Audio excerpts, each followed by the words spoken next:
Hello বন্ধুরা, আসসালামু আলাইকুম। আশা করি সবাই ভালো আছো। আলহামদুলিল্লাহ আমি ভালো খারাপ মিলাই আছি, ঠান্ডা লাগছে আর কি। তো আজকে যেহেতু শুক্রবার, তো স্পেশাল দিনে স্পেশাল আয়োজন। তো রান্না করেছি এটা ফুলকপি দিয়ে রুই মাছ রান্না করেছি, আর এটা দেশি মুরগির মাংস আলু দিয়ে ঝোল রান্না করেছি।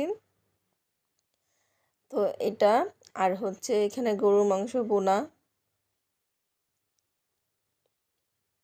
আর এদিকে রুই মাছ দিয়ে বোনা করেছি টমেটো দিয়ে। আর এদিকে ডাল, তারপর শুটকি বোনাটা কিন্তু আমার এই ইতে পেজে দেওয়া আছে, চাইলে দেখে নিতে পারেন। এটা অনেক মজা হয়, কি বলবো, এত এত পরিমাণ মজা হয় বলার মতো না। তো সবাই ট্রাই করবেন বাসায় খাওয়ার জন্য,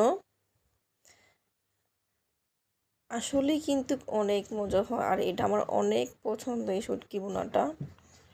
তো চাইলে আপনারাও ট্রাই করতে পারেন, আপনি এর স্বাদ নিতে পারবেন যে কীভাবে আর কিভাবে রান্না করেছি। ওই ভিডিওটা একদম ফুল দেওয়া আছে। তো সবাই ভালো থাকবেন, আর সবার দাওয়াত রইল, চলে আসবেন। আল্লাহ হাফিজ, আসসালাম।